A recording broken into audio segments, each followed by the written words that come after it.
Hello welcome back to Magazine Mitra. और अब हम कवर करने जा रहे हैं विजन आईएएस की नवंबर महीने की जो मैगजीन है इसके सेकंड पार्ट को।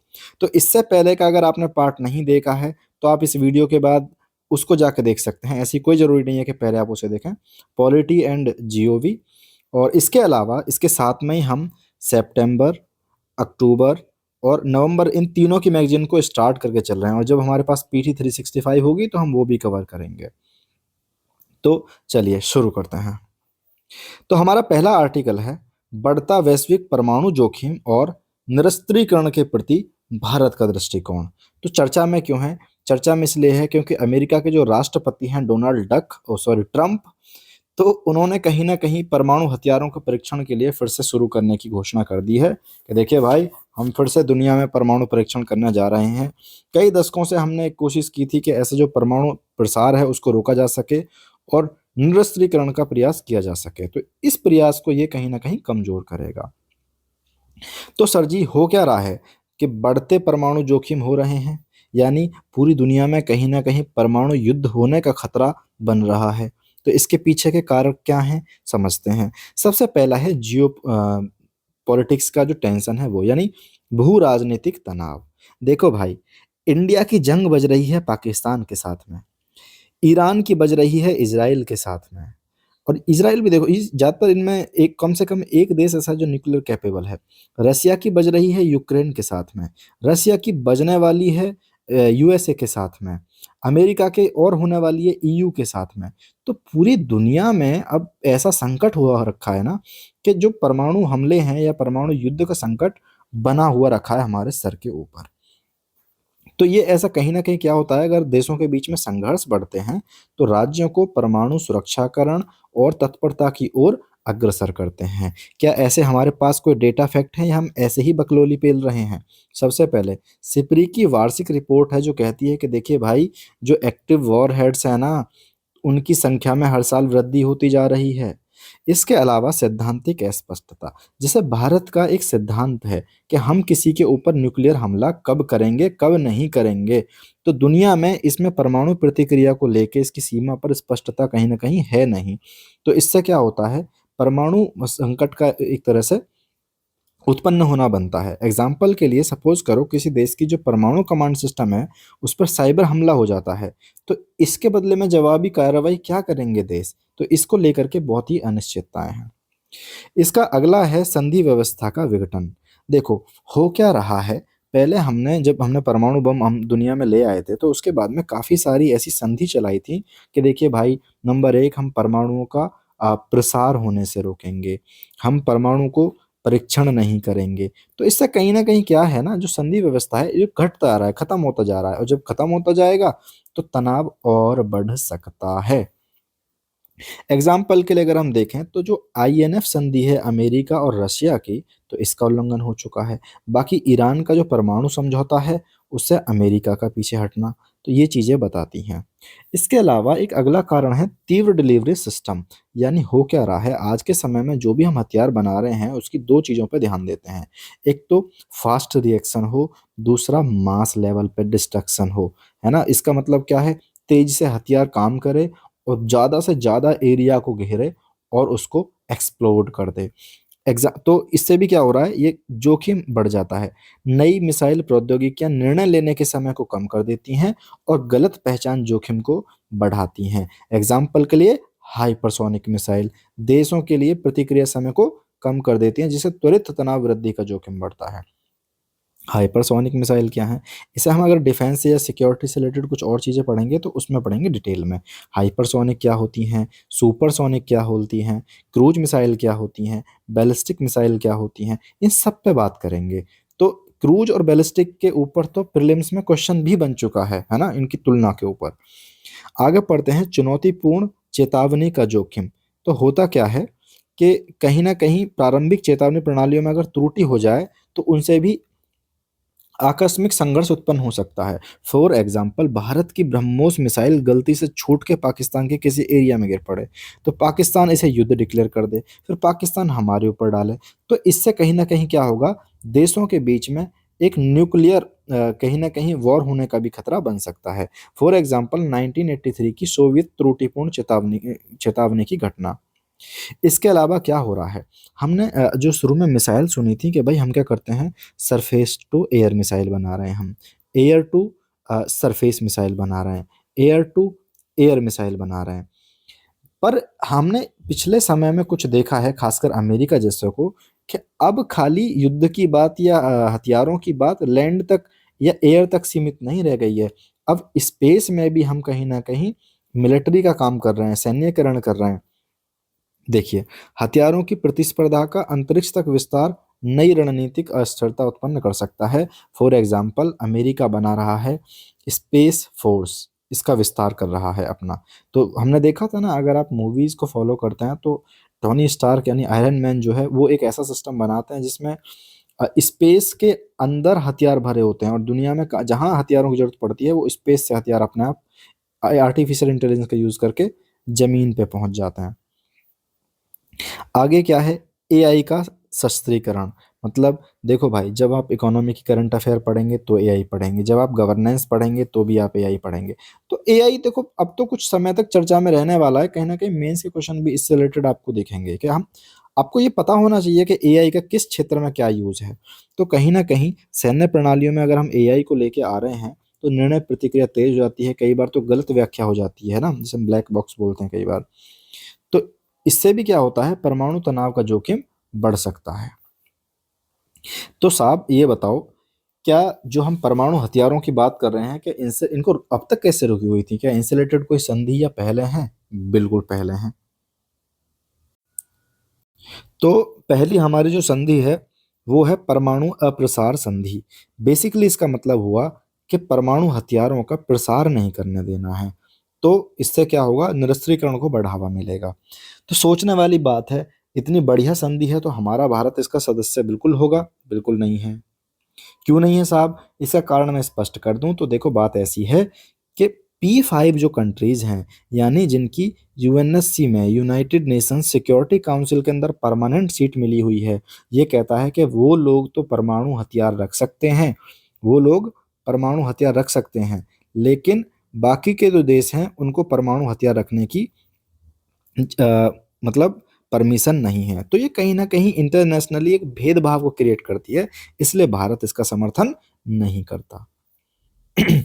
इसके अलावा व्यापक परमाणु परीक्षण प्रतिबंध नीति यानी सीटीबीटी, ये क्या कहती है? ये कहती है देखो भाई, जितने दुनिया में परीक्षण हो गए, अब आगे से कोई नहीं करेगा। 1996 में ये बन गई थी।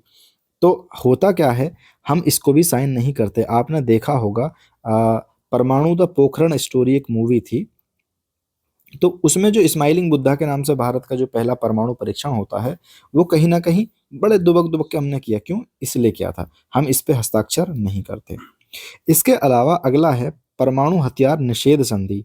यानी देखो भाई, परमाणु हथियारों से की जो भी गतिविधि है इन सबको आप नहीं चलाओगे तो ये कानूनी रूप से बाध्य करती है। अच्छा, बाध्य से मैं एक और बात बताऊं, यहाँ पे देखो, चाहे वो आईसीसी हो यानी इंटरनेशनल क्रिमिनल कोर्ट हो, या कोई भी ऐसी संधि बने जो बहुत बाध्यकारी नेचर की हो, तो भारत आम तौर पे उसमें साइन नहीं करेगा।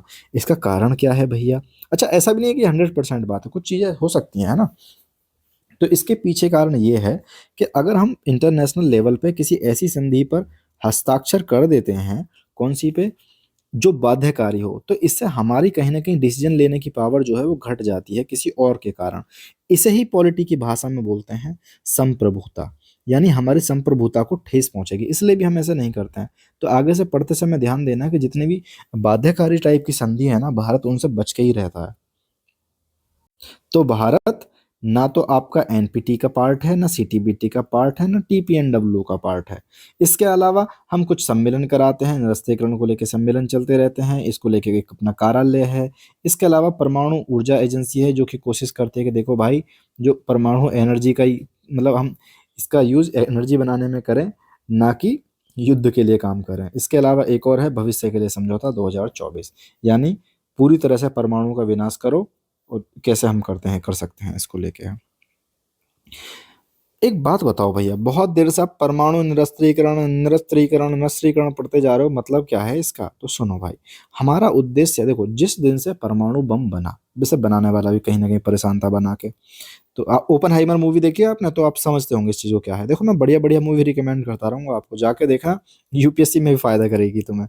तो इसका उद्देश्य क्या है कि हम दुनिया को कैसे परमाणु मुक्त बना सकें। तो इस लक्ष्य के साथ हम सारे लोग मिलकर बातचीत करते हैं, निर्णय करते हैं, समझौते करते हैं कि भैया इनके हथियारों को अगर कम कैसे करें और फाइनली खत्म कैसे करें। तो इसे ही बोलते हैं परमाणु निरस्त्रीकरण। रटने की कोई जरूरत नहीं है, कॉमन सेंस से बात समझ लो।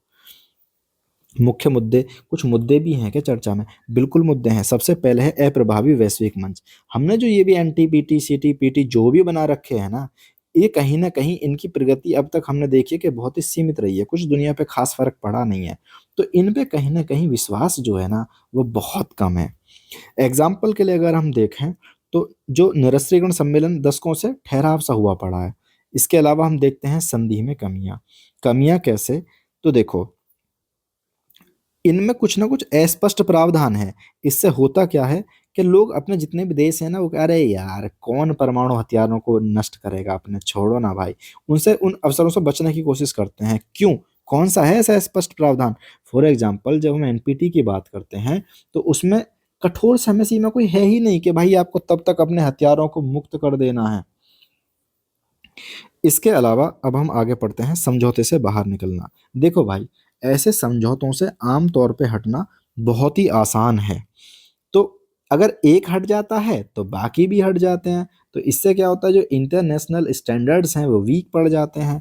क्योंकि देखो यार, ये कोई ऐसी चीज तो है नहीं कि एक हाथ में रखने वाला गोला है, अगर क्या बोलते हैं दो चार देश साथ में नहीं आ रहे तो क्या होगा। नहीं भाई, देखो, 99 राष्ट्र, मैं एग्जांपल दे रहा हूँ, फैक्ट इज नॉट करेक्ट। अगर 99 देश सोच लें कि भाई हम अब परमाणु अपनी चीजों को खत्म करेंगे, या हम एक परमाणु संधि बना लेते हैं मिलकर उस पर काम करेंगे, एक कहे कि नहीं भाई, मैं तो हूँगा, मैं कह रहा हूँ वो एक अकेला देश काफी है। सपोज करो अगर रूस है, वो दुनिया को कई बार निपटा देगा। तो इससे क्या है, जब तक सारे लोग साथ में मिलके काम नहीं करेंगे ना, तब तक वैसे भी कुछ नहीं होने वाला है। फॉर एग्जाम्पल, नॉर्थ कोरिया सबसे सन की आदमी है, निकल गया भाई एनपीटी से बाहर, कर लो अब, बिगाड़ लो, क्या बिगाड़ोगे उसका। दूसरा, कुछ देश ऐसे, मैंने समझा है ना अभी, कुछ देश ऐसे हैं जो परमाणु संपन्न हैं लेकिन बाध्य नहीं है इसके लिए। तो वो भी कहीं ना कहीं सार्वभौमिकता को चुनौती देते हैं। मैं एग्जांपल देके बता चुका हूँ कि सारे 99 देश कह दो कि नहीं, एक नहीं माने, फिर भी पूरी दुनिया को बराबर नुकसान पहुंचा सकता है। फॉर एग्जाम्पल, भारत, इजराइल और पाकिस्तान तीनों ही एनपीटी के दायित्व से बाहर हैं। अब याद कैसे रहेंगे साहब? भारत, भारत का दोस्त इजराइल, इजराइल का दुश्मन पाकिस्तान, भारत का दुश्मन पाकिस्तान। तो हम तीनों ही कहीं ना कहीं एनपीटी पे साइन नहीं करते हैं। इसके अलावा अगला है प्रतिबद्धता कार्यान्वयन अंतराल। यानी कई बार क्या होता है, जितनी भी इंटरनेशनल लेवल पे मीटिंग होती है, सारे देशों के लोग मंचों पे जाते हैं, चाय समोसे पीते हैं, वहां पे कहते हैं कि भाई सुनो, न्यूक्लियर वॉरहेड्स यूज नहीं करने हैं, बंद करने हैं, सारे परमाणु हथियार खत्म करो। तो यहाँ कहते हैं बिल्कुल यस सर, वापस अपने देश में आते हैं, हथियार बनाने शुरू कर देते हैं।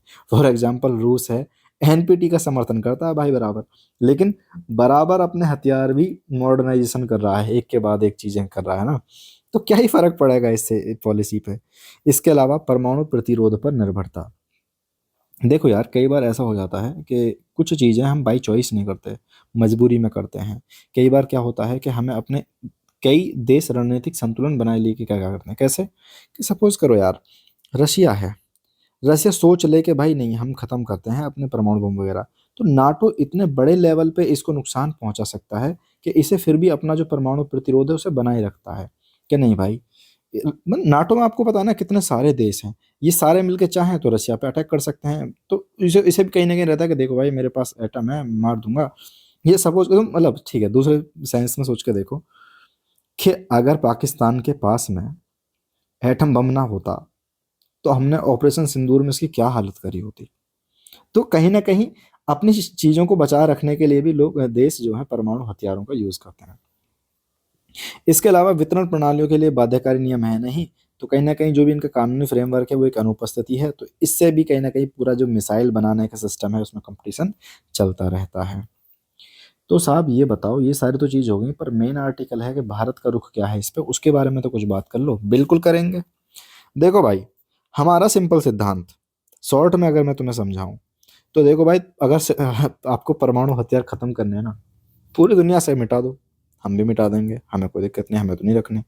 पर जब तक कि भी किसी भी एक देश के पास है, हमारे पास भी रहेंगे। सिंपल सुनो भाई, भारत वैश्विक गैर भेदभावपूर्ण, ऐसा नहीं कि P5 रख लेंगे, सबसे हटाओ, और सत्यापन योग्य गारंटी होनी चाहिए कि सबने हटा दिए हैं, परमाणु निरस्त्रीकरण का समर्थन करना है। देखो भाई, यहाँ पे एक एक each and every word is important, कि देखो भाई, हम समर्थन करते हैं, पूरी दुनिया से हटाओ, बिना किसी भेदभाव के हटाओ, और कंफर्म कराओ, तो जो सभी देशों पे समान रूप से लागू होना चाहिए। दूसरी बात, हमने सबसे पहले अपनी घंटी बजाई 1954 में, कि देखो भाई, जो भी परमाणु परीक्षण हो रहे हैं, इनके बहुत नुकसान हैं, तो इन पे प्रतिबंध लगाओ। तो हम पहले देश थे ऐसे, समझो आप। इसके अलावा परमाणु प्रतिबंध अभिसमय, तो हम क्या काम करते हैं, 1978 में हमने क्या काम करा था, परमाणु हथियारों के उपयोग से रिलेटेड जो भी खतरे हैं, उनको प्रतिबंधित करने के लिए एक वैश्विक अभिसमय का प्रस्ताव भी रखा था। इसके अलावा हम समर्थन करते हैं 3 चरणों की एक योजना में, जिसमें परमाणु हथियारों को समाप्त कर लेना चाहिए। तो हम यूएनजे यानी संयुक्त राष्ट्र महासभा के जो कार्य योजना है, उसको भी हमने प्रस्तुत करी थी। अच्छा, तो भारत का परमाणु सिद्धांत भी है कोई? बिल्कुल, कब प्रयोग करेंगे कब नहीं। तो यस, हमारे पास हमारे डूज और डोंट्स बिल्कुल हैं। सबसे पहला है विश्वसनीय न्यूनतम निवारण, यानी हमने प्रभावी निवारण के लिए न्यूनतम परमाणु क्षमता बनाए रखना। यानी हमें ऐसा नहीं है कि भाई अपने हर देश के कोने में परमाणु बम भर देने हैं, इतनी तेजी से नहीं बनाएंगे, हम कोई वॉर इकोनॉमी थोड़ी है, कि नहीं भाई हमको पूरी दुनिया में इतने बम बना देना है, इतने बम मारेंगे, इतने बम मारेंगे, इलाका धुआं धुआं हो जाएगा। अरे कहाँ पहुंच गए भाई, वापस आते हैं। अगला हमारा नियम है पहले उपयोग नहीं। देखो सिंपल सी बात है, जैसे हमने परमाणु परीक्षण किया था, उसके बाद में हमने दुनिया से कहा था, देखिए भाई, जो हमारा देश है ना, भारत, ये कहीं ना कहीं पहले नहीं मारेगा किसी को, मतलब पहले हम यूज नहीं करेंगे, यानी दूसरा हमला करेंगे हम परमाणु बम से। क्या मतलब है इसका? अरे भैया एक बात तो बताओ, हम तो सोच के बैठे हैं कि हम ही संत बने घूम रहे हैं, नो फर्स्ट यूज करेंगे। कल को पाकिस्तान आके, उसके पास भी तो है, आके अगर वो भारत के ऊपर मार जाए, तो हम क्या कर लेंगे? बिल्कुल, यहाँ हमारी आती है दूसरी पॉलिसी, मैसिव रिटेलिएशन। यानी अगर परमाणु हमला हमारे ऊपर किसी ने किया, तो उसका जवाब हम इतनी बुरी तरह से देंगे कि इलाका धुआं धुआं कर देंगे। सपोज करो अगर पाकिस्तान ने किया है, तो अगले क्षण पता नहीं चलेगा कि पाकिस्तान नाम का कोई राष्ट्र व्यवस्था है। समझ गए? ये हमारी पहली नीति, ये दूसरी नीति। अगले वापस आते हैं, नागरिक नियंत्रण।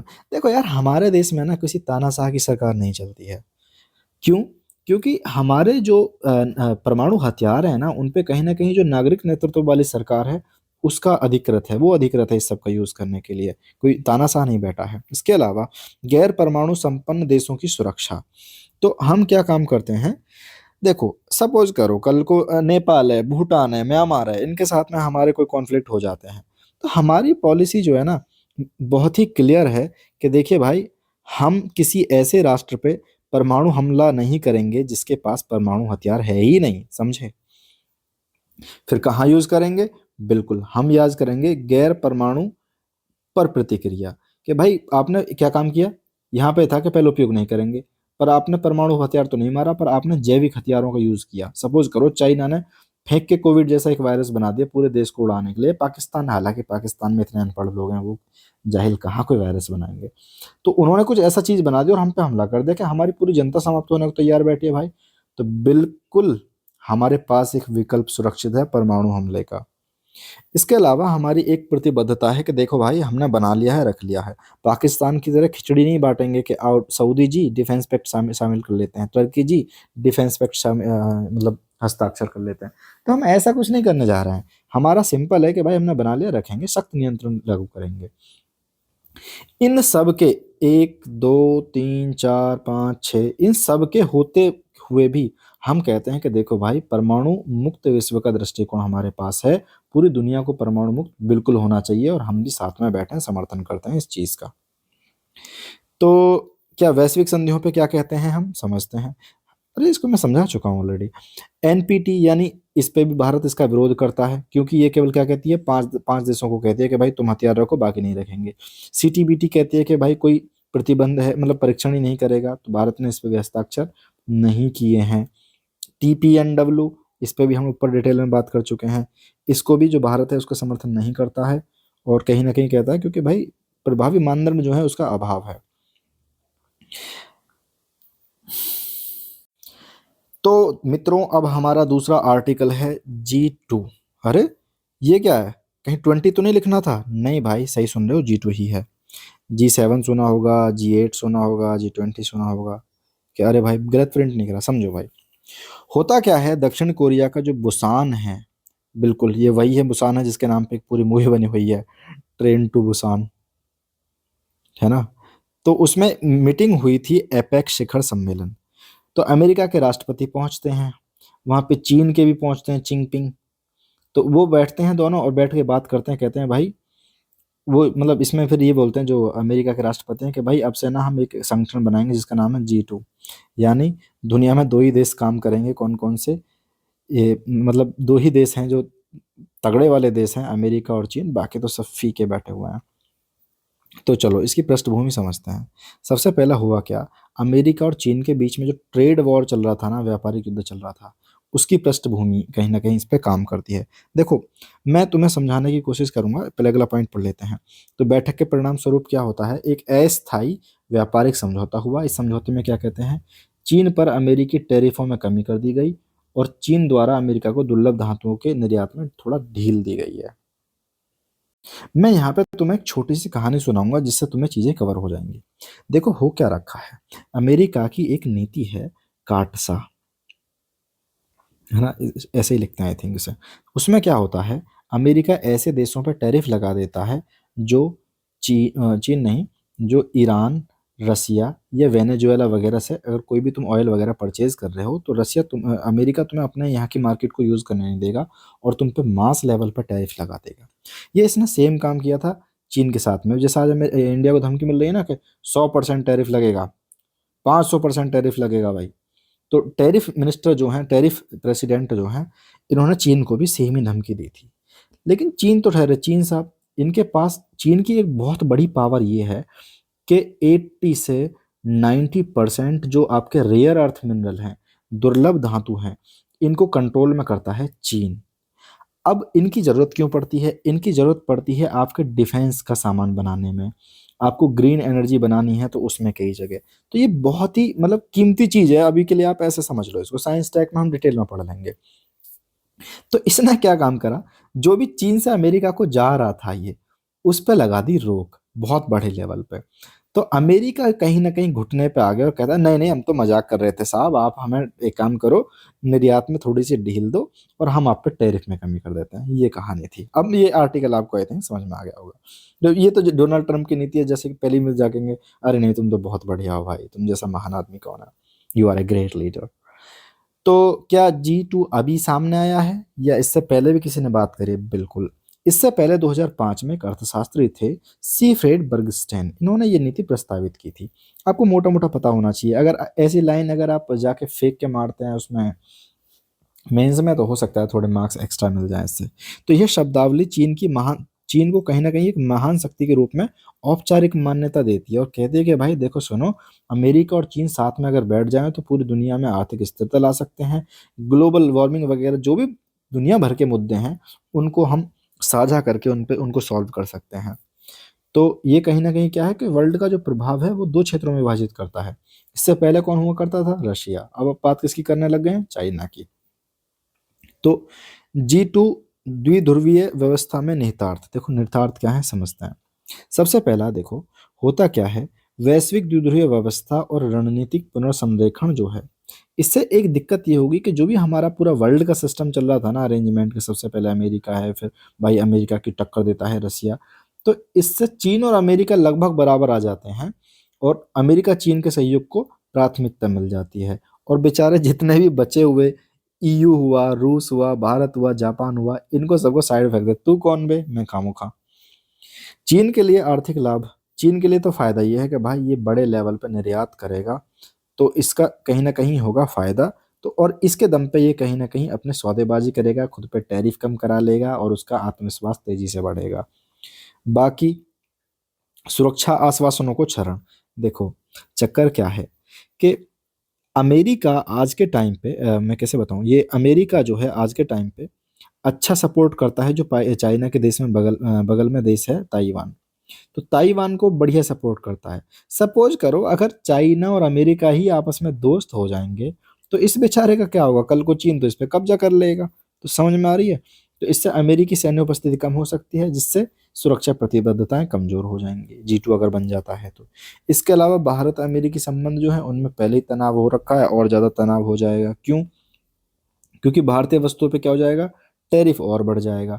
देखो होता क्या, ये इसको इसको एक मैं बहुत शॉर्ट में समझाने की कोशिश करता हूँ। देखो, जब यूएसए और रसिया का कंपटीशन चलता था तो वेस्टर्न पॉलिटिक्स या ईयू और ये सब मिलके सपोर्ट करते थे चाइना को। This is the only reason कि चाइना के अंदर बहुत बड़े लेवल पे क्या बोलते हैं मैन्युफैक्चरिंग का काम होता है। तो चाइना एक इकोनॉमिक हब बन गया। लेकिन अभी पिछले कुछ समय में देखा कि यूएसए को टक्कर देने लग गया है चाइना। तो अब भारत एक विकल्प के रूप में, एक ऑल्टरनेटिव के रूप में सामने आया है।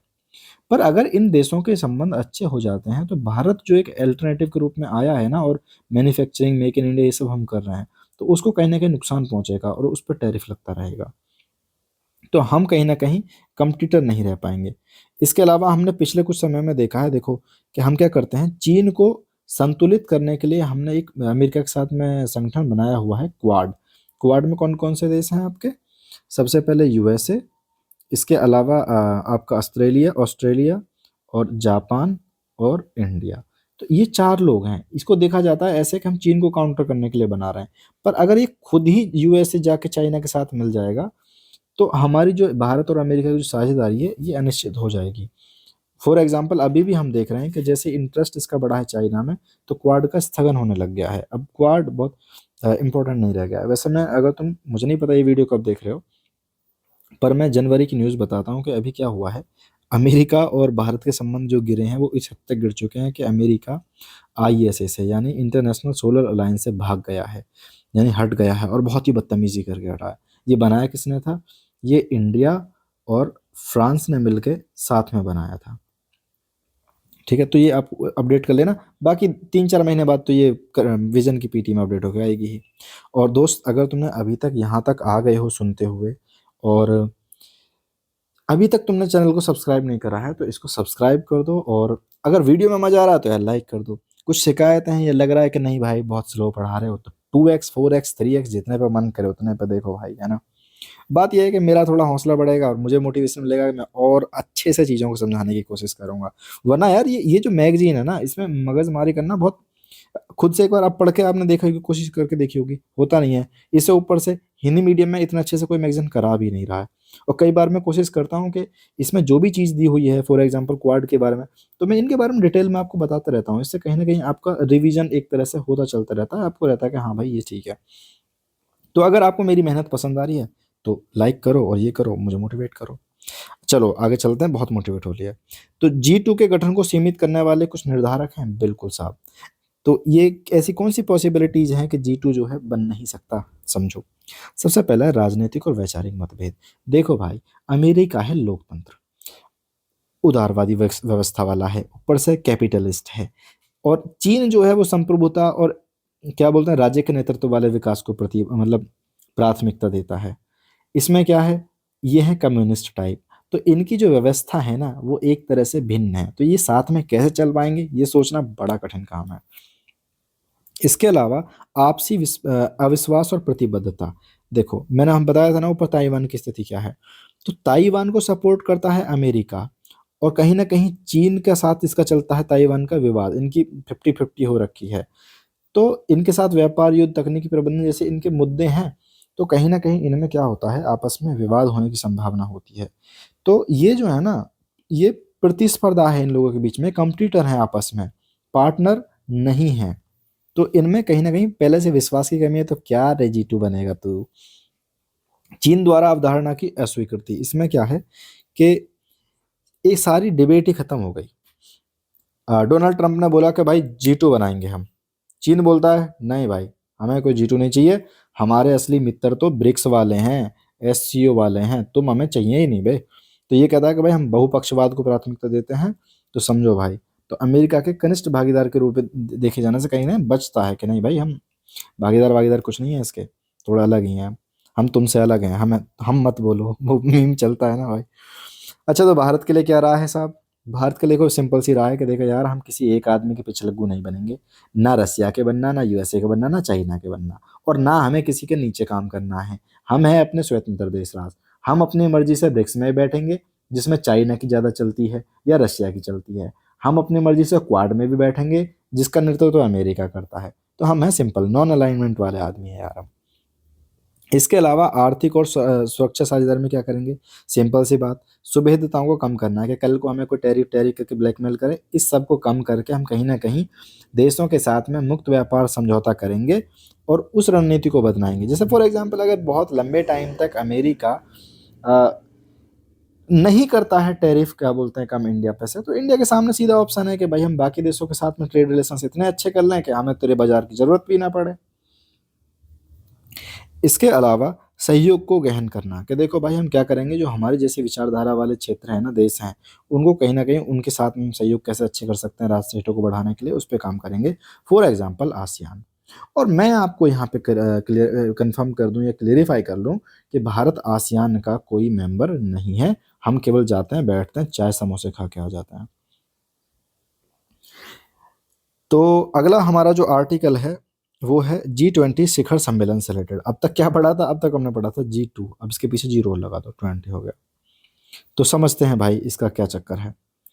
तो देखिए, हाल ही में क्या हुआ है, G20 का शिखर सम्मेलन हुआ था। कहाँ हुआ था ये आपको याद होना चाहिए, पता होना चाहिए, क्योंकि ये पहला संगठन है, जो पहला वो है शिखर सम्मेलन है जो अफ्रीका में हो रहा है।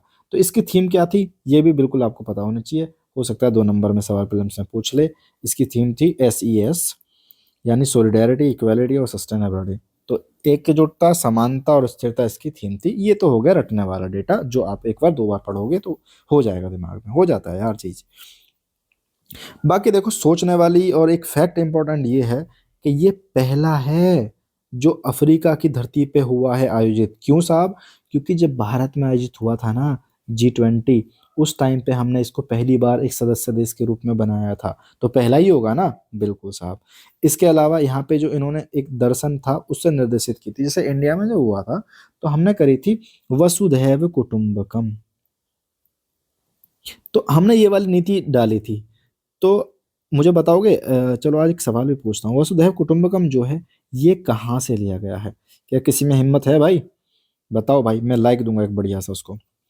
तो दक्षिणी अफ्रीका की जो अध्यक्षता की थी, इनका दर्शन था उबंटू। उबंटू क्या? उबंटू एक ऐसी चीज है जिसका बेसिकली मतलब ये है कि भाई मैं हूं क्योंकि हम सारे लोग हैं, यानी मैं अकेले का मेरा कोई मतलब नहीं बनता है अगर हम साथ में नहीं है। तो this is very similar to क्या बोलते हैं वसुधैव कुटुंबकम। आगे आते हैं, तो इसके कुछ परिणाम निकले, आउटकम निकले। बिल्कुल, यहाँ पे एक घोषणा पत्र जारी हुआ, कौन सा? जोहान्सबर्ग। ऑब्वियस सी बात है कि जहाँ मीटिंग होती है वहीं के नाम से होता है। सबसे पहले है ऋण स्थिरता। देखो हो क्या रहा है, जो विकासशील अर्थव्यवस्था है उन पे उधार की लागत बहुत ज़्यादा बढ़ गई है। तो उसको परीक्षण करने के लिए हम एक CCC फ्रेमवर्क हम लाए हैं। इसका मतलब है कॉस्ट ऑफ कैपिटल कमीशन, इसका प्रस्ताव रखा है। इसके अलावा आपदा जोखिम न्यूनीकरण के लिए 2027 तक हमने UN की अर्ली वार्निंग फॉर ऑल पहल को क्या बोलते हैं, एक सार्वभौमिक कवरेज के रूप में संकल्प लिया है। देखो, जो ये है ना आपकी UN की अर्ली वार्निंग्स फॉर ऑल, तो इसको अगर हम छोड़ दें तो बाकी जितने भी हम अफ्रीका के साथ में जो ट्रेड, मतलब ट्रेड नहीं, जो भी ट्रीटीज वगैरह हुई हैं वो सब 2030 तक चलेंगी, ये 27 तक है।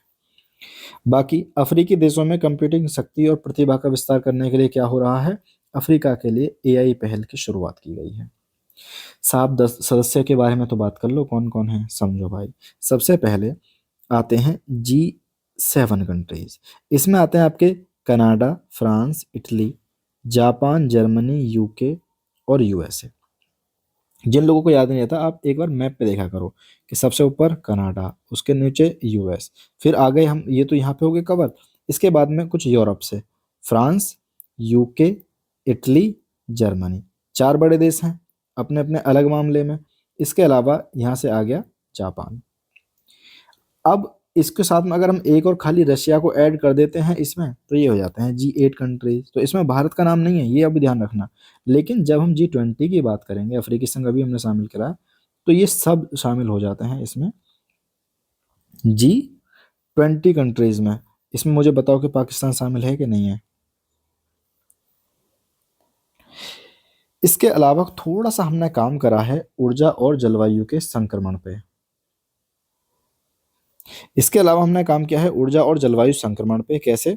देखो भाई, ये बहुत इंपॉर्टेंट फैक्ट है प्रीलिम्स के लिए, मिशन 300। कैसे इंपॉर्टेंट है? विश्व बैंक और अफ्रीकी विकास बैंक सबसे पहले किस किस के नेतृत्व में? वर्ल्ड बैंक और अफ्रीकी विकास बैंक, ये दोनों मिलकर काम करेंगे मिशन 300 पे। इसका लक्ष्य आ सकता है, जैसे आता है ना 100 मिलेनियम का क्या मतलब है, ऐसे ही जो मिशन 300 है उसका क्या लक्ष्य है? अफ्रीका में 300 मिलियन लोगों को बिजली से जोड़ना। राशन से नहीं जोड़ना है, पानी से नहीं जोड़ना है, खाने से नहीं जोड़ना है मित्र, ये याद रखना कि बिजली से जोड़ना है मिशन 300 का मतलब। और इसको करने वाला कौन है? वर्ल्ड बैंक ग्रुप और अफ्रीकी डेवलपमेंट बैंक ग्रुप, ये इस पे काम करेंगे। इसके अलावा 2030 तक, हमने बात करी थी ना 2000, सब 2030 तक चलेगा। 2030 तक वैश्विक नवीकरणीय ऊर्जा क्षमता को 3 गुना करना है हमें, और कहीं ना कहीं औसत जो सुधार की दक्षता दर है उसको 2 गुना करने की प्रतिबद्धता जताई है। इसके अलावा अफ्रीका में है बहुत बड़े लेवल पे क्रिटिकल मिनरल, एक तरह से भंडार है वहाँ पे भी, मतलब बहुत वो नहीं है, चाइना में ज़्यादा है पर मार्केट पे कब्जा चाइना का ज़्यादा है। तो क्रिटिकल मिनरल फ्रेमवर्क में क्या करा गया है? स्वैच्छिक और गैर बाध्यकारी रूपरेखा है, यानी बाध्यकारी ये किसी के ऊपर नहीं है। तो इसमें क्या होगा कि जो सतत मूल्य श्रृंखला है उनको सुरक्षित करना और खनिज अन्वेषण में निवेश को बढ़ावा देना। तो इसमें क्या होगा, कहीं ना कहीं जो खनिज संपन्न देश है ना, उनको संसाधन को उपयोग करने के लिए संप्रभु अधिकार है। कि ऐसा नहीं कि भाई अफ्रीका के अंदर कोई चीज मिली पड़ी है और चाइना उसे खोद खोद के ले जा रहा है, यानी संसाधन कहाँ है? अफ्रीका में, पर इनकी संप्रभुता पे बट्टा लगा के पैसा कमा रहा है चाइना। तो उसका भी कहीं ना कहीं ध्यान रखने की कोशिश की है। इसके अलावा युवा और लैंगिक को लेके कुछ चीजें हैं, बिल्कुल। नेल्सन मंडेला वे टारगेट नामक एक चीज है, इसको अपनाया गया है। इसमें भी क्या है, 2030 तक, यानी जो लोग ऐसे हैं ना रोजगार कर रहे हैं, ना पढ़ाई लिखाई कर रहे हैं, ना किसी चीज की ट्रेनिंग ले रहे हैं, तो ऐसे युवाओं की कमी करनी। तो क्या कर रहे हैं? कुछ नहीं, रीलबाजी कर रहे हैं भाई ये। तो इनकी कमी 5% तक करनी है ना। इसके अलावा ब्रिस्बेन इथ्वेकविनी जो लक्ष्य है इसको अपनाया गया है। ये क्या है साहब? ये है श्रम भागीदारी में कहीं ना कहीं जो लैंगिक अंतराल होता है उसको कम करना। और 2012 के स्तर पे जो था उससे अब 25% हमें कम करने की कोशिश कर रहे हैं। तो G20 के बारे में कुछ कुछ और चीजें हैं। देखो इंपॉर्टेंट तो आपका ये है, और 2-3 चीजें हमने उस पर बात कर दी, बाकी पूरा आर्टिकल कवर करना जरूरी होता है। तो G20 के बारे में थोड़ा समझते हैं कि इसकी स्थापना हुई थी एशियाई वित्तीय संकट के बाद में 1999 में। संरचना, इसमें 19 देश हैं, EU है, और अब जोड़ लिया गया है अफ्रीकी संघ भी है। प्रतिनिधित्व, तो देखो भाई, दुनिया की जो GDP है ना उसका 80% कोई प्रतिनिधित्व करता है। दुनिया के व्यापार का 75% इन्हीं के बीच में होता है। दुनिया की जनसंख्या का 60% आबादी इसी के पास में है। तो ये इस तरह से एक बहुत इंपॉर्टेंट ग्लोबल ऑर्गेनाइजेशन है। तो यहाँ पे एक बात जो आपको प्रीलिम्स के पर्सपेक्टिव से पता होनी चाहिए, आश्चर्य की सी बात है कि जैसे हम पढ़ते हैं ना, वर्ल्ड बैंक पढ़ रहे हैं, इंटरनेशनल क्रिमिनल कोर्ट पढ़ रहे हैं, उनका सबका अपना एक ऑफिस होता है। तो इसका अपना कोई स्थायी सचिवालय नहीं है।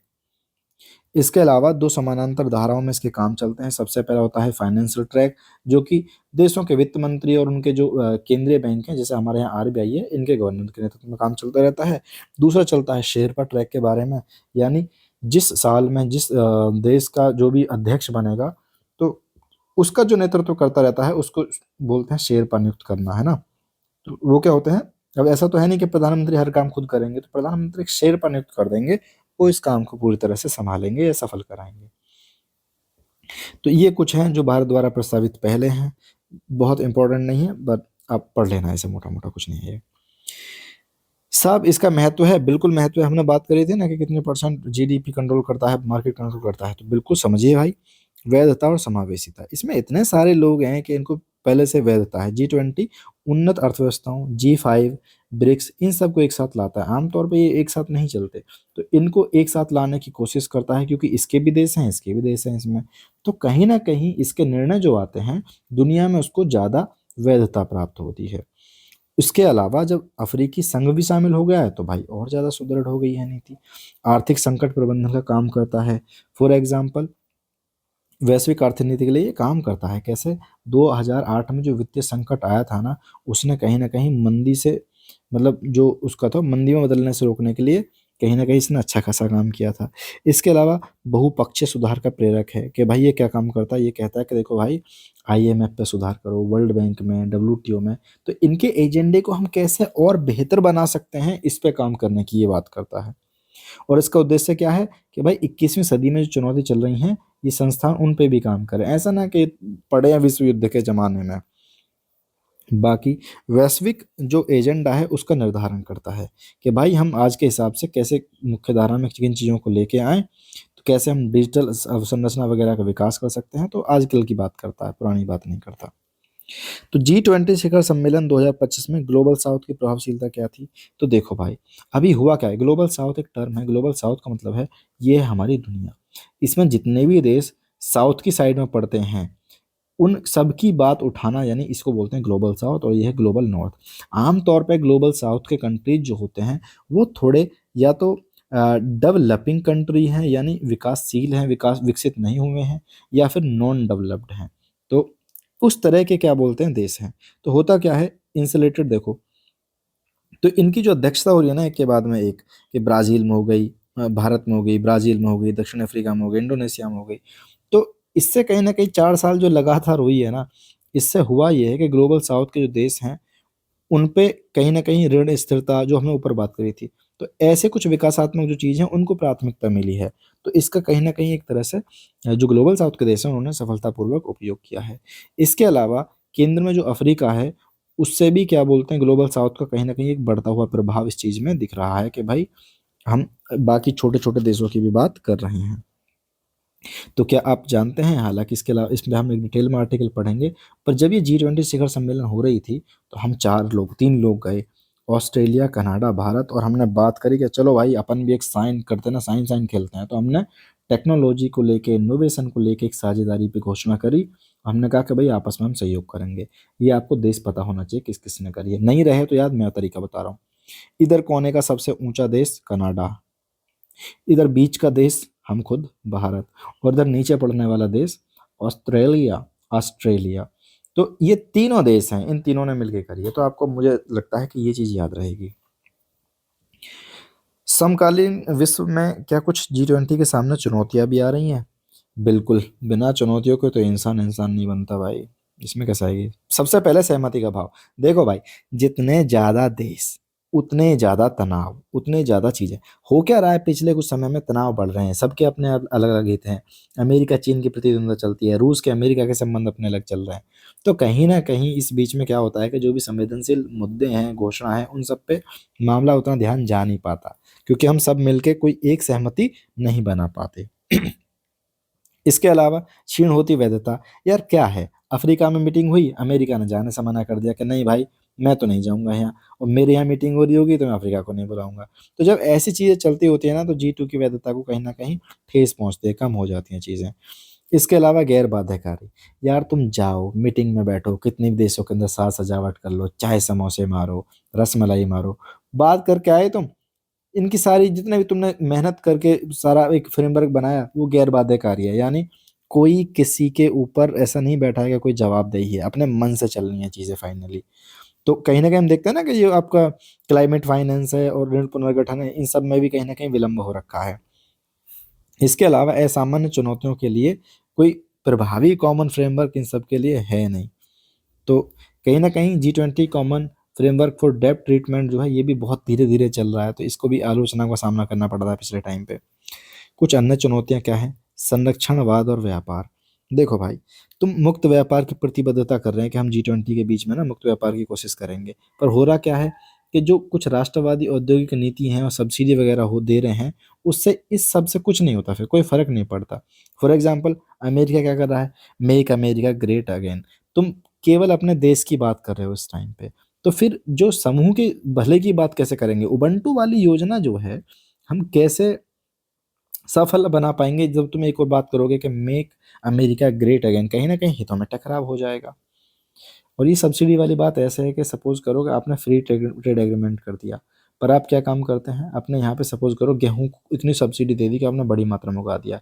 अब आप क्या करोगे? अपने गेहूँ को डंप कर दोगे किसी दूसरे की मार्केट में, तो उसका जो गेहूँ है वो सस्ता हो जाएगा, इसे डंपिंग बोलते हैं। इस पे कई बार अलग-अलग जो देश हैं उन पे एंटी डंपिंग वो लगाती हैं, ड्यूटी लगाती हैं। तो इससे क्या होता है, जो फ्री ट्रेड की प्रतिबद्धता है ना, वो कहीं न कहीं कमज़ोर हो जाती हैं। बाकी एजेंडे का अत्यधिक विस्तार। अरे यार!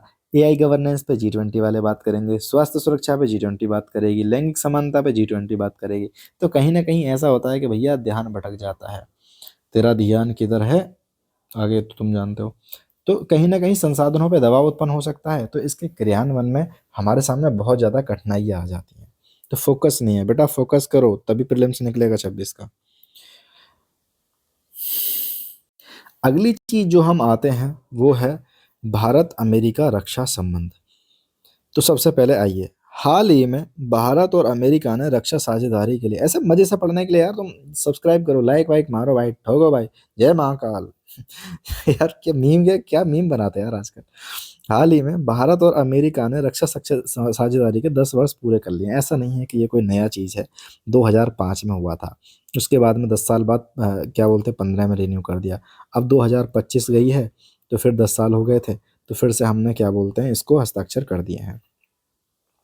तो इस समय अमेरिका ने भी हमसे कुछ-कुछ अच्छे-अच्छे वादे किए हैं कि देखो भाई हम तुमको जेवलिन देंगे। जेवलिन क्या वो फेंक के जो मारते हैं भाला? नहीं, नहीं, javelin anti tank missile system है। यानी अगर आपका कोई टैंक जा रहा है ना, तो उस पे जाके उड़ा देगा उसको दाएँ। तो कहीं न कहीं इस पे काम करेगा, इसके अलावा कुछ गोला-बारूद वगैरह हमको देंगे, इस सब की मज़दूरी इसने दे दी है। सबसे पहले समझते हैं भारत-अमेरिका संबंध के बारे में, तो सिंपल सी बात है कि भारत-अमेरिका रक्षा सहयोग हुआ था 1962 में, जब चीन के साथ में युद्ध चल रहा था। ऑब्वियस सी बात है, जब भी चीन से हमारा युद्ध होगा तो अमेरिका हमारे साथ में आ जाएगा, लेकिन जब पाकिस्तान से हो रहा होगा तो अमेरिका पाकिस्तान के साथ में चला जाएगा। तो अमेरिका ने क्या काम करा था, भारत को परिवहन, विमान, हथियार और प्रशिक्षण की आपूर्ति करी थी। इसके अलावा हम आपस में बातचीत के लिए, डायलॉग के लिए एक हमने तंत्र बनाया हुआ है कि दो लोग आ पाओ, दो लोग हबाओ मंत्र मारते हैं। तो इसमें कौन होता है, विदेश मंत्री और रक्षा मंत्री इधर के आते हैं, उधर के आते हैं, बैठ के बातचीत करते हैं। इसके अलावा रक्षा नीति समूह है, सैन्य समूह है, ये सब चीज़ें हैं। लेकिन देखो सुनो, बाकी कुछ भी हो, आपको इन 4 पॉइंटों को आप इग्नोर नहीं कर सकते। देखो, अभी भारत और जो अमेरिका है, उसके रिलेशंस कितने ज़्यादा ख़राब हो चुके हैं कि मतलब तू-तड़ाक पे बातें उतर आई हैं। लेकिन इनमें से एक भी एग्रीमेंट को अभी अमेरिका ने ख़ारिज नहीं किया इंडिया के साथ में। यहाँ तक कि आईएसए को छोड़ के चला गया बंदा। पर अगर ये ख़त्म कर देता है अमेरिका हमारे साथ में, तो इसका मतलब हम मानेंगे कि अब रिलेशंस डैमेज हो चुके हैं बहुत गंदी तरीके से, तो हम इसको समझ लेते हैं। 4 हैं, पहला है जिसोमिया, यानी general security of military information agreement. यानी सिंपल सी बात है कि मिलिट्री से जो भी रिलेटेड वगैरह सूचना होगी, गोपनीय सूचना होगी, हम आपस में साझा करेंगे एक-दूसरे को, ठीक है? तो ये 2002 में शामिल किया गया था। इसके अलावा एक है logistics exchange memorandum of agreement, यानी लेमोआ। लेमोआ में क्या है कि अगर अमेरिका का कोई विमान उड़ के जा रहा है और वो आके भारत में पहुँचता है, तो हम अपने लैंड का यूज़ करने देंगे इनकी सेनाओं को ईंधन भरने के लिए, और सेम चीज़ अमेरिका भी करने देगा। तो ये है लेमोआ, 2016 में हस्ताक्षर किया था। इसके अलावा कम्युनिकेशंस कंपैटिबिलिटी और सिक्योरिटी एग्रीमेंट, यानी कॉमकासा। इसमें क्या होगा, वही कि एन्क्रिप्टेड जो डेटा संचार है, ऐसे कुछ उपकरणों की हम बिक्री कर सकते हैं, आपस में चेंज कर सकते हैं। इसे हमने 2018 में साइन किया था। इसके अलावा चौथा और लास्ट है, उसका नाम है बेका, यानी basic exchange and communication agreement. तो इसमें क्या है, हमारी जो भी सैटेलाइट वगैरह का डेटा है, हम उसको साझा वगैरह करेंगे, और ये बनाया था, हस्ताक्षर करा था 2020 में। प्रीलिम्स के पर्सपेक्टिव से आपको पता होना चाहिए कि कौन से देश के साथ में है। मेंस के पर्सपेक्टिव से तो आपको इनके बारे में डिटेल नॉलेज होनी चाहिए, क्योंकि अक्सर चर्चा में रहते हैं जब भी इंडिया अमेरिका रिलेशनशिप की बात होती है। रक्षा में क्या काम कर रहे हैं, तो समझो डिफेंस में क्या कर रहे हैं। तो अमेरिका ने भारत को प्रमुख रक्षा भागीदार नामित किया था 2016 में। इसके अलावा व्यापार सरलीकरण पे कोशिश करते हैं हम कि हमारे बीच में, इनके बीच में क्या है भाई, हमको रणनीतिक व्यापार प्राधिकरण का दर्जा दे दिया था इन्होंने 2018 में। तो कहीं न कहीं हम जो लाइसेंस मुक्त जो तेज़ी से है, और कोई बढ़िया टेक्नोलॉजी ट्रांसफ़र के हमें योग्य बना देता है ये चीज़। इसके अलावा प्रमुख रक्षा अधिकरण, तो अब हमारा जो P-8L है, C-17 है, अपाचे है जो कि अभी तक डिलीवरी नहीं की है इसने पूरे की, MH-60R है, M777 हॉवित्ज़र है। तो ऐसे जो प्लेटफॉर्म है इनका भी परिचालन करते हैं। आइए आगे बढ़ते हैं। मतलब ये आपको पता होना चाहिए कि किन के साथ में है, बस इसमें इतना इंपॉर्टेंट है कि आपको ये पता हो कि ये किसके साथ में करा किया हुआ है हमने ना। संयुक्त सैन्य अभ्यास और इंटरऑपरेबिलिटी, इसमें क्या होता है, हम इनके साथ मिलके कुछ-कुछ सैन्य अभ्यास करते हैं। देखो हम जब भी किसी देश के साथ में संबंध की स्टडी करते हैं, खासकर अगर आप मेंस में आंसर लिखने बैठे हैं, तो हम ये चीज़ ध्यान रखेंगे कि उनके साथ में कौन-सा अभ्यास कर रहे हैं, उसको भी हम दिखा देते हैं, क्योंकि ये भी इस चीज़ को बताता है कि हमारे साथ में इनके रिलेशंस जो हैं बहुत अच्छे हैं। युद्ध अभ्यास, ये नाम ही है युद्ध अभ्यास, समझना, है ना? तो युद्ध अभ्यास है जो अमेरिका के साथ में करते हैं। वज्र प्रहार है, कोप इंडिया है, टाइगर ट्रायम्फ है, ट्रम्प नहीं है साहब, ये ट्रायम्फ है। तो ये है। इसके अलावा कुछ और हम बहुपक्षीय अभ्यास करते हैं, यानी हमारे और अमेरिका के अलावा भी उसमें कोई और है, जैसा कि मालाबार। तो मालाबार में क्या होता है, क्वाड सेनाएं लड़ती हैं। क्वाड में कौन कौन है बता चुका हूँ, रिमपैक हुआ, रेड फ्लैग हुआ। तो ये किसके साथ करते हैं हम, अमेरिका के साथ बहुपक्षीय संवाद। तो समझते हैं इन संबंधों का महत्व क्या है। सबसे पहला इनका महत्व है हमें हिंद प्रशांत क्षेत्र में रणनीतिक संतुलन में। कैसे, कि चीन का जो आक्रामक रुख है ना, उसको कहीं न कहीं ये संतुलित करने की कोशिश करता है। जैसे हमने देखा था ना कि जब हमारा युद्ध हो रहा था 1962 में, तो इसने कहीं न कहीं हमें सपोर्ट किया था। तो एक तरह से चीन की जो आक्रामक नीति है, उसको हम बैलेंस कर पाते हैं, चेक एंड बैलेंस कर पाते हैं। जैसे अमेरिका, जापान, ऑस्ट्रेलिया के साथ मिलकर मालाबार अभ्यास करते हैं, तो वो क्वाड हो गया ना, तो ये काम कर पाते हैं। दूसरी चीज़ है प्रौद्योगिकी और औद्योगिक साझेदारी करते हैं। जैसे P-8L विमान हुआ, GEF-414 विमान इंजन का निर्माण वगैरह हुआ, तो हम कहीं न कहीं आपस में टेक्नोलॉजी ट्रांसफ़र भी करते हैं। इसके अलावा हम आगे आके देखते हैं लॉजिस्टिक और वैश्विक पहुँच। तो लेमोआ क्या काम करता है? हमें एक पारस्परिक सुविधाओं को समर्थन, एक नेटवर्क, मतलब अगर हमें कहीं गड़बड़ होती है तो हम जाके अपना जहाज़ उतार के वहाँ कर सकते हैं। तो भारत का जो भी विस्तार है उसको बढ़ाता है एक तरह से। इसके अलावा आर्थिक और क्षमता लाभ क्या होता है, कि देखिए भाई, हम व्यापार पता है कितने करते हैं, 200 बिलियन डॉलर से अधिक रक्षा व्यापार करते हैं। तो इससे कहीं न कहीं दोनों देशों में रोज़गार क्रिएट होता है। सप्लाई चेन मतलब होता है कि एक चीज़ से दूसरी चीज़ बनाना, उसके बीच में जो चेन होती है, और जो टेक्नोलॉजी है उसकी प्रणालियों को हम बढ़ावा देते हैं। इसके अलावा रूस से परे विविधीकरण, कि देखिए भाई, 1991 तक क्या होता था कि हम अपने हथियारों के लिए केवल और केवल रूस पर डिपेंडेंट थे।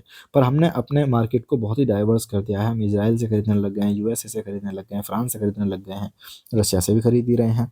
तो अमेरिका के साथ जब ऐसे रक्षा संबंध बनते हैं, तो हमारा कहीं न कहीं जो ऐतिहासिक निर्भरता है, उसको कम कर पाते हैं। इसके अलावा कुछ टेंशन्स भी हैं, बिल्कुल आजकल तो बहुत टेंशन ज़्यादा है आजकल तो। बाधाएँ क्या हैं? सबसे पहली है रणनीतिक स्वायत्ता को चुनौती। देखो होता क्या है, भारत मतलब जो हमने बताया था ना, काटसा के बारे में बात करी थी।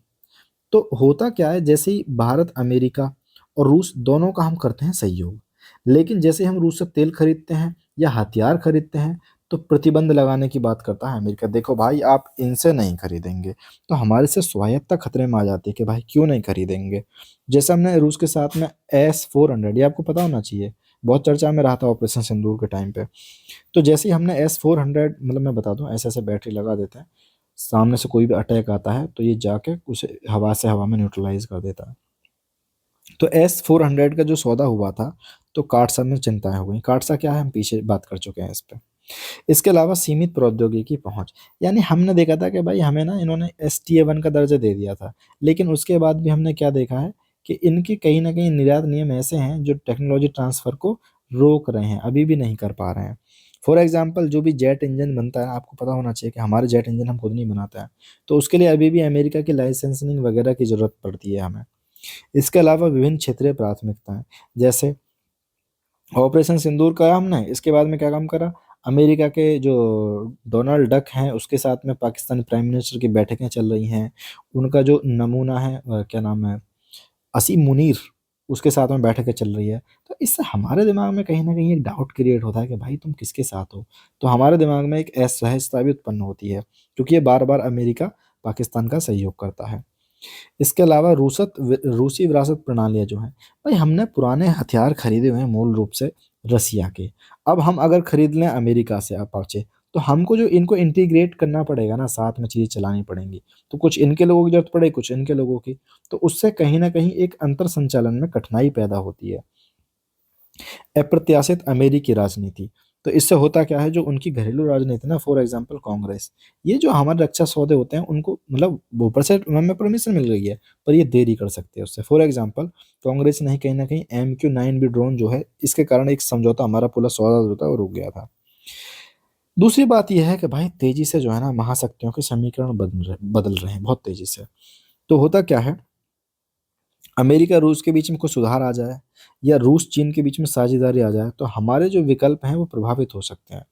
तो कहीं न कहीं जैसे रूस जो है पाकिस्तान के साथ में अगर अपने डिफेंस रिलेशंस बनाने की कोशिश कर रहा है, तो इससे दिक्कत क्या होगी, अगर रूस की पाकिस्तान के साथ में दोस्ती हो जाती है, तो फिर दुश्मन कौन है भाई? मतलब इसको भी वही S-400 चिपका दे ये, और हमें भी S-400 चिपका दे, तो हम तो दोनों ही बेवकूफ़ हो गए ना। तो कहीं न कहीं ये भी हमारे एक बहुत बड़े सोचने की बात है। तो अगला हमारा जो आर्टिकल है वो भारत है भूटान के संबंध के साथ में कैसे हमारे संबंध है। तो देखो होता क्या है, प्रधानमंत्री गए हमारे भूटान में, ये उसी टाइम की बात है जो दिल्ली में अटैक हो गया था। तो वहाँ जाके राजा जो उनके महामहिम है, 2 दिवसीय यात्रा वहाँ पे उन्होंने राजकीय यात्रा की, ये हमारे भूटान। आपको उसकी एक ग्लोबल पता होना चाहिए कि किधर कौन सा देश है ना। तो सबसे पहले समझते हैं यहाँ पे हुआ क्या। ग्लोबल पीस प्रेयर फेस्टिवल के साथ में शुरू हुई। इसमें क्या हुआ था, जो भगवान बुद्ध की ये थी, हिस्ट्री का सब्जेक्ट है, पीपर हवा जो अवशेष हैं उनकी प्रदर्शनी की गई थी। इसके अलावा क्या कुछ मोदी जी दे के आए हैं? बिल्कुल। जो पुनांगचू सेकंड जल विद्युत परियोजना है उसका उद्घाटन हमने किया जाके। तो जहाँ भी अंशु अंशु ऐसा करके आ जाता है ना, समझ जाना वो भूटान से रिलेटेड है, अगर प्रीलिम्स में ऐसा कुछ फैक्ट आता है तो। भारत द्वारा और भी कुछ किया गया, बिल्कुल। गयालसुंग नेशनल सर्विस प्रोग्राम जो है, यानी भूटान के युवाओं के लिए जो राष्ट्रीय सेवा है, उसमें 200 करोड़ रुपए का हमने अनुदान दिया है, और रियायती ऋण दिया है 1500 करोड़ रुपए का। अनुदान मतलब फ्री फंड में दे दिया कि लो पकड़ो भाई, और रियायती ऋण मतलब रियायत पे जो ऋण दिया है वो 1500 करोड़ का है, इसकी हमने सहायता देने की बात की है। इसके अलावा हमने कहा है कि देखिए भाई, तुम्हारे जो रेलवे लिंक हैं उनकी समझौता के लिए हम MOU साइन करते हैं, जैसे कि कोकराझार गेलेफू और बनारहाट साम से रेल लिंक जो शामिल है। इसके अलावा हमने उनसे कहा कि देखो भाई, भूटानी मंदिर या भूटानी मठ बनाना है तो हमारी वाराणसी में, तो आओ भाई तुम्हें हम जमीन देंगे। तो इंडिया और भूटान के कुछ रिलेशनशिप है, उनको एक बार पढ़ लेते हैं। सबसे पहले है मैत्री और सहयोग संधि करी थी हमने 1949 में, अपनी आज़ादी के 2 साल बाद। तो उसके बीच में क्या हुआ था कि हमारे बीच में राजनयिक संबंधों की स्थापना हो गई। वहाँ पे एक सिक्योरिटी पार्ट था, उसका अनुच्छेद 2 क्या कहता था कि देखो भाई भूटान जी, आपके जितने भी विदेशी मामले हैं उसमें भारत से आपको सलाह लेनी पड़ेगी, मार्गदर्शक के रूप में भारत काम करेगा। इसके अलावा तुम्हारी जो सुरक्षाकर्मी है ना, उनको हथियार देंगे, टेक्नोलॉजी देंगे, और ये भी देंगे, क्योंकि भूटान यार अपने आप में बहुत मतलब बहुत बड़ा, या कह सकते हैं कि बहुत बड़ी इकोनॉमी नहीं है ना, तो उससे सपोर्ट की जरूरत पड़ेगी। तो हमने कहा टेंशन मत लेना, हम बड़े भाई की तरह बैठे हैं। तो बेसिकली बड़े भाई की तरह काम करता है। लेकिन इसी को हमने 2007 में संशोधन कर दिया। तो हमने कहा कि भाई देखो यार, ये थोड़ा ज़्यादा हो गया ना कि हम तुम्हारे विदेशी मामलों को नियंत्रित करेंगे। तो ऐसा है, विदेशी मामलों को तुम खुद से नियंत्रित करो, हमने ये हटा दिया है। इसके अलावा अब हम क्या हुए, दोनों एकदम इक्वल लेवल पे खड़े हैं भाई, कोई छोटा बड़ा भाई का सगे भाई हैं बस। तो इस अनुच्छेद में ये लेकिन ज़रूरी है कि भाई निकटता से सहयोग करेंगे, और बाकी अगर कोई ऐसा काम हो सकता है हमारी टेरिटरी का यूज़ करके जो दूसरे देश को नुकसान पहुंचाए, तो उस चीज़ को हम रोकेंगे। भारत भूटान द्विपक्षीय संबंधों का महत्व है, बिल्कुल साहब। भारत के लिए महत्व क्या है, देखो ये है बफर, और बफर रणनीतिक बफर है, यानी यहाँ पड़ता है चीना, चाइना पड़ता है यहाँ पे, भूटान पड़ता है, और यहाँ पे हमारा जाता है आपका कॉरिडोर, सिलीगुड़ी कॉरिडोर। तो उसकी सुरक्षा को कहीं ना कहीं सुनिश्चित करने के लिए मध्यवर्ती रूप में काम करता है, जो कि बहुत इंपॉर्टेंट है। इसके अलावा ऊर्जा सुरक्षा में काम करता है। तो देखो है क्या, भूटान जो है एक भरोसेमंद जल विद्युत भागीदार है, क्योंकि वो पहाड़ों से आता है ना पानी। तो भारत जो है ना, 2,986 मेगावाट की कुल क्षमता वाली 5 विद्युत परियोजनाएं हैं। उनके नाम है चूखा, कुरीचू, ताला, मांगशू, पुनांगशू। तो ये सब शामिल हैं। तो इनको कहीं ना कहीं, इनके साथ हमारी भागीदारी है। आर्थिक पहुंच क्या है, कि देखो भाई, भूटान जो है ना, भारत का कहीं ना कहीं प्रमुख निवेश गंतव्य बना हुआ, मोटे रूप में क्या बोलते हैं, व्यापारिक भागीदारी करते हैं और निवेश करते हैं इस देश के अंदर जाके। इसके अलावा भूटान देखो बहुत शांति प्रिय देश है, हमारे भीम UPI रुपए कार्ड दोनों को यूज करता है जाके QR प्रयोजन में। तो ये भी देखना पहला देश है ये। दूसरी चीज़ आप ये देखना, एक इसमें देखना कि सवाल आ सकता है कभी भी कि यूपीआई को यूज़ करने वाले देश कौन-कौन से हैं? इसके अलावा रूपे को यूज़ करने वाले देश कौन से हैं? क्योंकि ऐसा ज़रूरी नहीं है कि जहाँ भी यूपीआई यूज़ हो रहा है वहाँ पे रूपे यूज़ हो रहा है। तो इसको आप जाके एक बार देख लेना भाई, ये प्रीलिम्स के पर्सपेक्टिव से बहुत इंपॉर्टेंट है। भूटान के लिए क्या फ़ायदा है? सबसे पहली बात आर्थिक विकास। देखो भाई वो हमारा प्रमुख भागीदार है और 1961 में जब उसकी पहली पंचवर्षीय चली थी तभी से हम उनकी सहायता कर रहे हैं। 12वीं पंचवर्षीय योजना के लिए भी कहीं न कहीं हमने भारत का मतलब उनका जितना बाहरी अनुदान घटक है ना, सपोज़ करो कि बाहर से उन्हें ₹100 मिल रहे हैं, तो ₹100 में से ₹73 जो है भारत ही दे रहा है उनके बाहरी अनुदान घटक का। राजस्व सृजन में बहुत इंपॉर्टेंट है, कैसे? भूटान के राजस्व का 40% और जीडीपी का 25% जो है विद्युत का निर्यात जो है वो भारत को करता है। तो कहीं न कहीं इसको इसका पैसा बनता है उस चीज़ से, है ना? इसके अलावा भू आबद्ध देश है, तो कहीं न कहीं इसके सामने समस्या ये है कि भाई ये अपनी चीज़ों को कैसे मतलब यहाँ पे भूटान पड़ रहा है यार, है ना? और तो यहाँ ऐसे क्यों पड़ रहा है? अब ये अपना माल किसी को देश को भेजना चाहे तो कैसे भेजेगा? हमें ड्यूटी देगा, चाइना को ड्यूटी देगा, तो नेपाल को ड्यूटी देगा। तो सबसे बड़ी बात है कि हमने इनसे कह रखा है कि भाई मुक्त व्यापार व्यवस्था है कि आप तीसरे देश को आपको माल बेचना है मस्त, शुल्क मुक्त है आपका, जाइए भाई, क्या याद रखोगे आप भी। बाकी वित्तीय स्थिरता बनी रहती है क्योंकि आरबीआई के माध्यम से हम क्या करते हैं, वित्त पोषण सुविधाएं प्रदान करते हैं और कहीं ना कहीं इनको 1500 करोड़ रुपए की करेंसी स्वैप की सुविधाएं भी देते हैं और कई और भी बहुत सारी क्रेडिट सुविधाएं जो स्टैंड बाई मोड पर लगी रहती हैं हमेशा।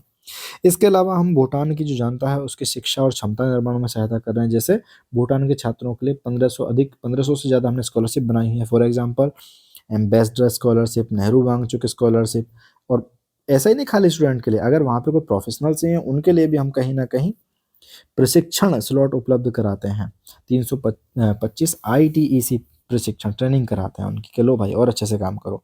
स्पेस में भी बहुत बड़ी साझेदारी तो नहीं है पर हम कोशिश कर रहे हैं कि भारत भूटान सेट विकसित किया है हमने। इसके अलावा रक्षा सहयोग में हम एक तरफा क्या करते हैं कि इनकी जो भी प्रशिक्षण मतलब सेना वाली या सुरक्षा कर्मी की टीम है उनको हम ट्रेनिंग देते हैं कि आओ भाई लड़ना सिखाते हैं तुमको दोस्त। कुछ चुनौतियां हैं बिल्कुल, जहां संबंध अच्छे रहते हैं वहां खटास भी कभी कभी आती है। तो सबसे पहले चीन की ओर से भू राजनीतिक दबाव। देखो भाई चीन बैठा है मूड में कि भाई कैसे हर तरह से कब्जा करना है, डायरेक्टली इनडायरेक्टली। तो चीन कोशिश कर रहा है कि भूटान के साथ में जो औपचारिक राजनयिक संबंध है, आर्थिक संबंध है, वो थोड़े और गहरे हो जाएं। अब देखो भाई जैसे चीन के साथ में इनके गहरे संबंध हो जाते हैं, फॉर एग्जांपल चीन की सड़क और रेलवे परियोजना इन सब से होके जाती है, तो वो कहीं ना कहीं भारत को नुकसान हो जाएगा, मतलब नुकसान होना हो लेकिन लाभ कम हो जाएगा। इसके अलावा डोकलाम में आपको देखा होगा आए दिन विवाद चलता रहता है सीमा को लेकर के। तो चीन का एक दीर्घकालिक पैकेज डील है, तो अगर वो भूटान एक्सेप्ट कर लेता है तो हमारी सुरक्षाओं की चिंता बढ़ जाएगी। इसके अलावा आर्थिक धारणाएं क्या हैं? देखो हम इतनी हेल्प कर रहे हैं, इसके अलावा भूटानी लोग मानते हैं कि भैया भारत कुछ नहीं कर रहा, भारत शोषण कर रहा है। क्यों? क्योंकि भारत जितनी भी पैसा दे रहा है ना उससे रोजगार नहीं आ रही है, विकास हो रहा है, रोजगार नहीं आ रही। फॉर एग्जाम्पल कि हमने क्या बोलते हैं उनको विद्युत लगाई, ठीक है, विद्युत वाली चीजें हमने लगाई पैसे देके, तो इससे हो क्या रहा है, अल्टीमेटली 25% विद्युत चली जा रही है भारत को। तो रोज विकास हो रहा है, रोजगार इससे बहुत जनरेट नहीं हो पा रहा है। तो एक जो सहायता का एक बड़ा हिस्सा वापस कंपनियों के पास चला जाता है। जल विद्युत वित्त पोषण की शर्तें वही कि देखो हो क्या रहा है कि जो वित्त पोषण है अब हमने अपनी नीति में चेंज कर दिया। जैसे पहले हम क्या काम करते थे, अगर हम 100 रुपये दे रहे हैं भूटान को तो हम कहते थे कि भैया 60 रुपये अपनी जेब में रखो, टेंशन नहीं, कोई चुकाना उकाना कुछ नहीं, और 40 रुपये दे रहे हैं उधार। अब मामला उलट गया है, हमने देखा भाई हमारी खुद की भी तो जरूरत है, तो वित्तीय सहायता भी क्या कर दी, 60-70% हिस्सा ही हो गई है।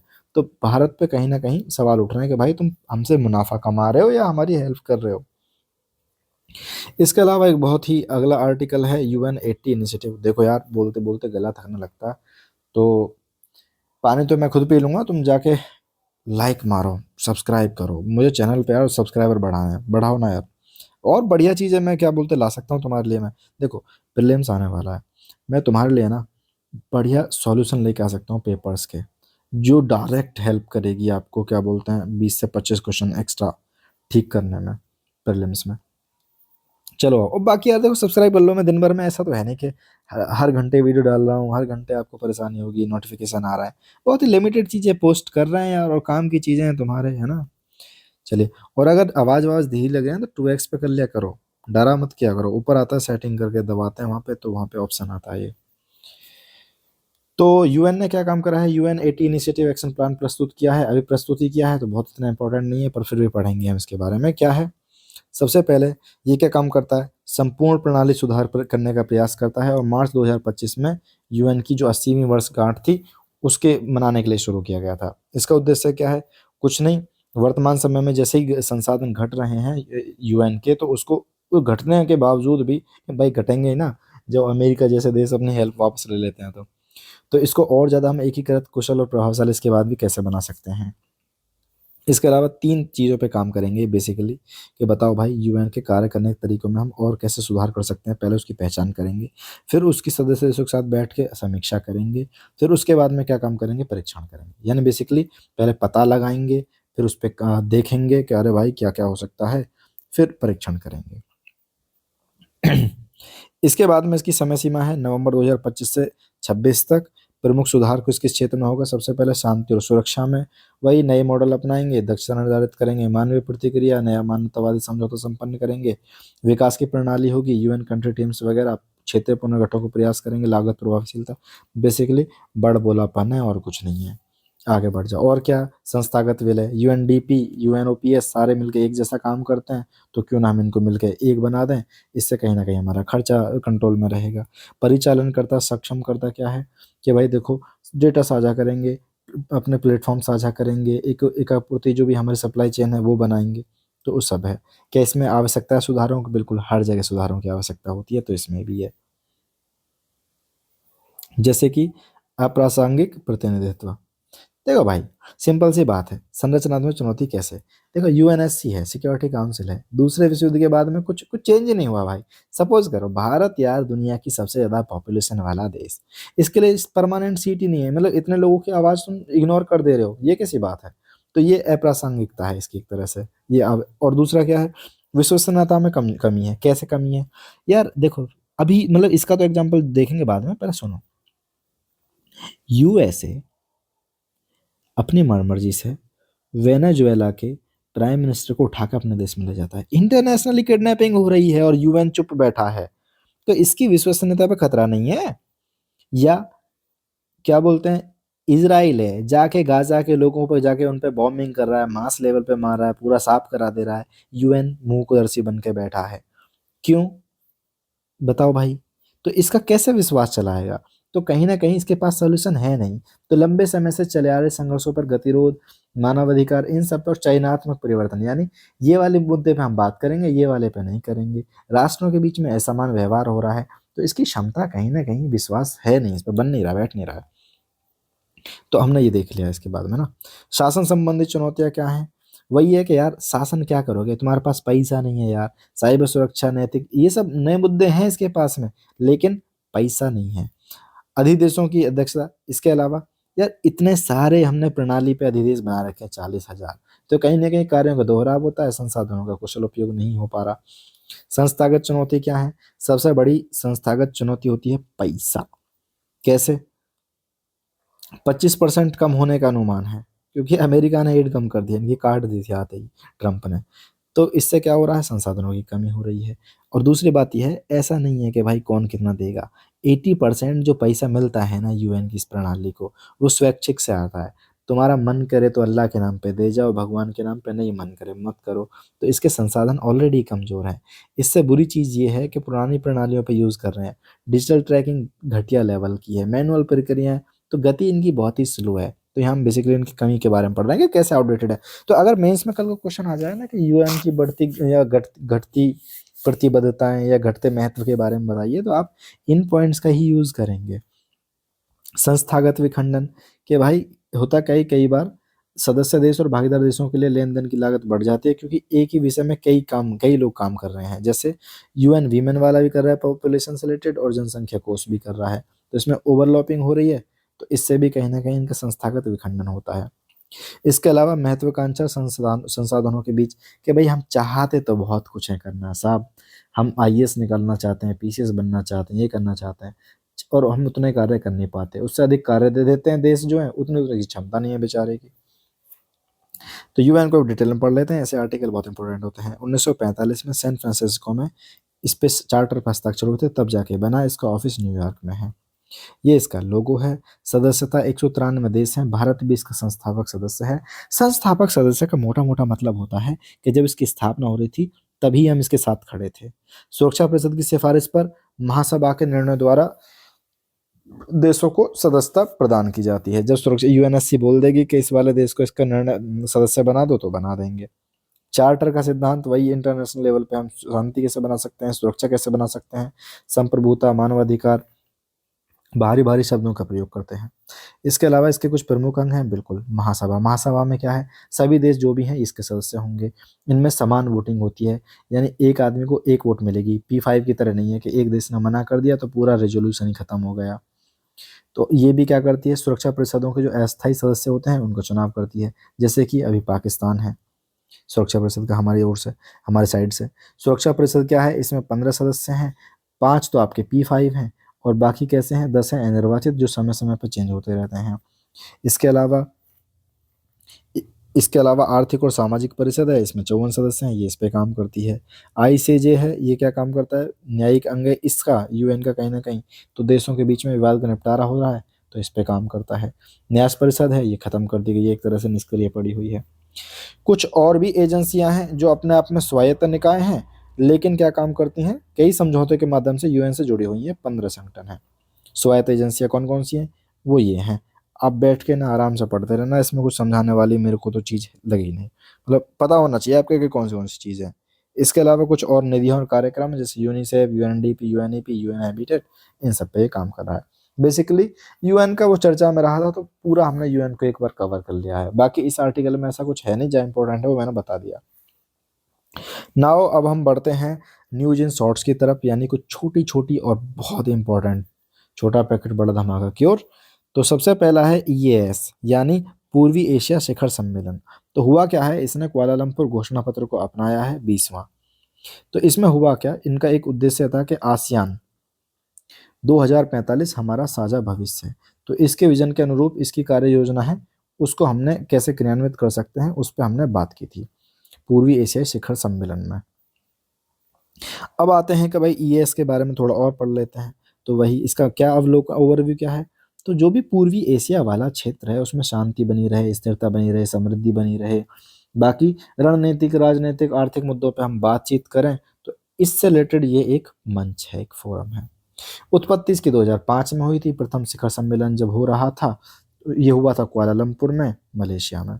इसकी प्रकृति कैसी है, वही कि जो भी इसके सहभागी देश हैं उनके राष्ट्राध्यक्ष या शासन अध्यक्ष हैं, उनकी एक वर्ष में एक बैठक होगी। सदस्य कौन है, पूरा आसियान। आसियान की हम बात भी कर रहे हैं, आसियान के जो देश हैं वो इसके भी देश हैं। इसके अलावा ऑस्ट्रेलिया, चीन, भारत, जापान, न्यूजीलैंड, दक्षिणी कोरिया, संयुक्त राज्य अमेरिका और रूस, ये याद रखना, क्योंकि कई बार ऐसा कंफ्यूजन हो सकता है कि पूर्वी एशिया शिखर सम्मेलन की बात कर रहे हैं तो ये पश्चिमी देश संयुक्त राज्य अमेरिका इसमें कहाँ से आ गया, क्योंकि ज़्यादातर तो पूर्व के ही देश हैं बचे हुए, है ना। तो अमेरिका भी इसमें है, ये याद रखना, क्योंकि इसमें कंफ्यूजन हो सकता है। एशिया प्रशांत आर्थिक सहयोग की बात अगर हम कर लें तो ये हुआ था आपका दक्षिणी कोरिया, साउथ कोरिया के ग्वांगझाऊ शहर में हुआ था, एपेक। तो इसका सचिवालय सिंगापुर में है। इसकी स्थापना 1989 में हुई थी। इसके 21 देश हैं, जिसमें ऑस्ट्रेलिया, कनाडा और ये देश हैं, चीन, इंडोनेशिया, जापान, दक्षिणी कोरिया, मलेशिया और मेक्सिको, संयुक्त राज्य अमेरिका। बाकी भारत एपेक का सदस्य नहीं है, आपके लिए ये जानना बहुत जरूरी है। तो भारत क्या है, पर्यवेक्षक है। पर्यवेक्षक क्या होता है सर जी, पर्यवेक्षक का मतलब होता है जो किसी संगठन को दिशा निर्देश दे, सलाह दे, और वो माने ना माने वो बात अलग है। उद्देश्य क्या है इसका, वही कि जो भी एशिया प्रशांत वाला क्षेत्र है इसमें हम शांति बनाए रखें, सक्रिय सामंजस्यपूर्ण समुदाय का निर्माण करें, मुक्त रहें, खुला व्यापार हो, आर्थिक एकीकरण हो, इन सबको बड़ी बड़ी बात है। पैसा है तो बड़ी बड़ी बात है। इसके बारे में हमने ऊपर भी पढ़ा था, ये फिर से हमारी चर्चा में आ गया कि G20 में अपने गए थे हम। सबसे ऊपर वाला देश कौन, कनाडा, बीच वाला भारत और कोने वाला ऑस्ट्रेलिया, मिलकर हमने क्या काम करने की कोशिश की है, एक हमने बनाया है ACITI, ये घोषणा पत्र बनाया है। इसमें क्या होगा, हम प्रौद्योगिकी और नवाचार को साझेदारी करेंगे। कैसे, उभरती प्रौद्योगिकी नवाचार के क्षेत्र में सहयोग करेंगे। फोकस खासकर चीज़ें क्लीन एनर्जी बना सकें, कुछ खनिज हैं उनकी आपूर्ति श्रृंखला, क्योंकि भाई ऑस्ट्रेलिया आपका जो है उसमें अच्छे खासे मतलब रिसोर्सेज हैं, रिच है वो, एक्सप्लोर नहीं हुआ बात अलग है। अपने अपने देश के जो नागरिक हैं उनके जीवन को कैसे हम बेहतर बना सकते हैं। एआई तो मतलब एआई तो फ्री का है भाई, एआई तो आलू की तरह हो गया, मतलब किसी में भी घुस जाता है आजकल। तो एआई से हम कैसे व्यापक तरीकों का पता लगाना। इसके अलावा विश्व की जो कृत्रिम बुद्धिमत्ता सहयोग संगठन है उसके बारे में बात है। दक्षिणी कोरिया में जब ये हो रहा था तो एपेक की बैठक आयोजित की गई थी, तो इसमें चीन ने कहा था कि देखो भाई, जो कृत्रिम बुद्धिमत्ता है, एआई है, इसके मानदंडों को शासित करने के लिए कहीं ना कहीं कि भाई इस पे कंट्रोल भी तो लाना है। एक पूरे ग्लोबल लेवल पे एक वाई को बनाते हैं, काई को बनाना है भाई, वाई को बनाना है। कौन बना रहा है? चीन बना रहा है। किससे रिलेटेड है वाई को? एआई आ रहा है ना इसमें, तो उसी से रिलेटेड है। इसके बारे में वही वैश्विक सहयोग के लिए वैश्विक मानक कुछ निर्धारित करना। इसके अलावा इसमें कौन किसको शामिल किया? चीन की 2023 की है वैश्विक एआई गवर्नेंस पहल, इसके सिद्धांतों को शामिल करना।